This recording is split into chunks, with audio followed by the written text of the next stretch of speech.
Hey everybody, it's Jason Blaha here, and once again it's time for a breakfast with Blaha, and today I'm having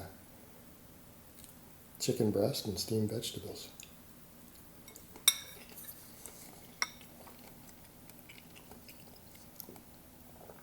Alright, let's talk about the good morning, one of my favorite topics, one of my favorite lifts, and what needs to be brought up when we look at the good morning.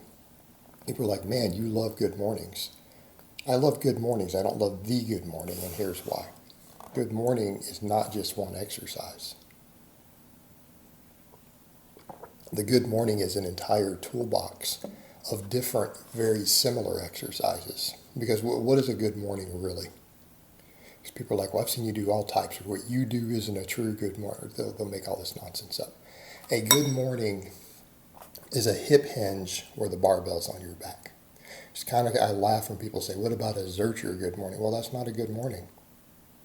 That's doing a Zercher hip hinge. A good morning is, again, a hip hinge with the barbell on top of your back. That means we can do all sorts of stances. We can use all sorts of bars. We can use dead stops. We can use a stretch reflex. All right, so let's look at these things and realize that we can put our focus where we want it with this exercise. It's a tool. It's a tool. Now let's assume you only have one barbell. All right, because a lot of you do. You have one barbell. You can have 3 different stance widths. You can choose how much knee bend you allow. You can do it with a stretch reflex. You can do it all pins, chains, slings.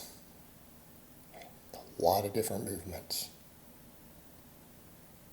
A lot of movements. They work different muscles. And I'll get into a second of what that means. So stance is the big one. Makes it a different exercise. Just like a wide stance squat and a shoulder width squat or a narrow squat are different lift. Everyone agrees on that. They work different muscles. We all agree that a sumo and a conventional deadlift work different muscles, right? Isn't that what the good morning is? It really is sumo versus conventional. So what changes? As the stance goes wider, we use more adductor, more hip, more glute. Okay? More hip extension. As the stance gets narrower, we use more erector in the back. We use more hamstring. Now some people are like, but I feel this with the wide stance. Well, you don't feel your hamstring, you're feeling your adductor. Right? The hamstring gets worked harder because of the deeper stretch involved when we go to a narrow stance. It's very similar to an RDL there. Okay.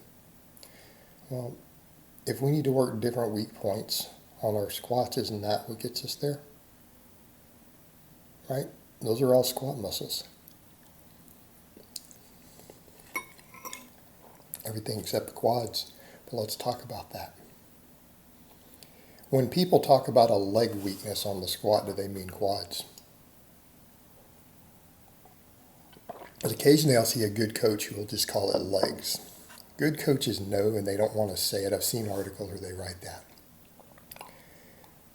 They don't want to say adductors because they just keep it at legs because everyone wants it to be quads, and they don't want to come up and say, because it upsets people, quads are not going to be a weak link.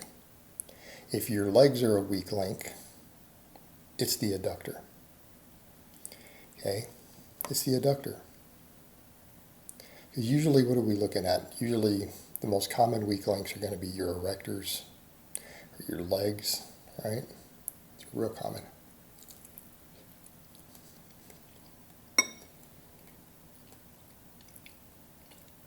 Go to a wide stance. And isn't that how we squat anyways? The wider stance will build more adductor. Build more adductor, more hip. And that is usually what we're looking at, right? That's what we're seeing on a leg weakness on a squat. It's the adductor. You bring your adductors up and your quad weakness will disappear. Okay, you can do wide stance good mornings. And you start looking at the carryover, high specificity carryover. Carry over to your wide stance box squat real well. if your low back is limiting you. And hamstrings, which again, you can tell from bar pass usually, right? These are two of the most important stabilizers, and they do matter in that regard. They don't move the weight directly. They're big stabilizers, and I've made videos explaining why already. They're up there in detail. All right, the narrower stance makes sense. All right, let's talk about back versus hamstring. Ooh, it's a big one. How about a dead stop versus a stretch reflex? If you need more hamstring, use a stretch reflex. Unless you can't get into the position, in which case I have to train some people to do it off pins. I have to train some of my lifters who like hamstring mobility to do them off pins or slings. I have to train them to do that. That, however, works more back. It's a more back dominant version. You're going to use more erector in general through the entire back. Not just the lower, but the whole thing. All right, what about for carryover to your deadlifts? Well, this one's easy. Sumo and conventional. If you need more sumo carryover, then what are we looking at with sumo? What's oftentimes a weak link, bottom of a sumo. You can't break it off the floor. Usually glutes and adductors. It's usually where we miss a sumo. The wide stance has beautiful carryover. It's a sumo good morning. Easier to recover from direct movement pattern carryover.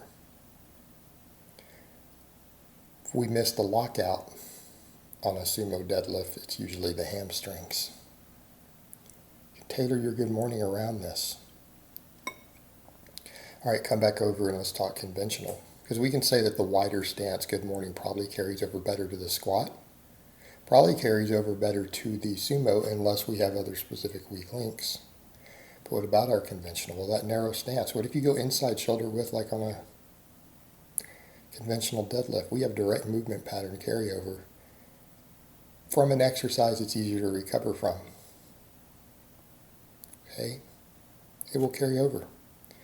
The narrow stance will build your deadlift. And I'm not saying all good mornings don't have some carryover. Getting strong at good mornings will improve all your squatting and deadlifting. But if we want to get real specific, we can tailor these movements around this. And the same thing, look at what we just discussed with the narrow stance. Okay, we can do that for conventional, but how about dead stop versus stretch reflex? Is it your back or your hamstrings limiting you? Well, maybe you should figure it out. Here's another strategy. And I think this one is really viable. We need to be rotating movements anyways. We need to get rid of weak links and we need to be strong at every angle. Your other option is to just rotate through these versions all the time. It's also a viable option. You just get all around stronger. All right, guys, but that's really all I have to say on that today. I hope it's been informative, and I will talk to you guys next time.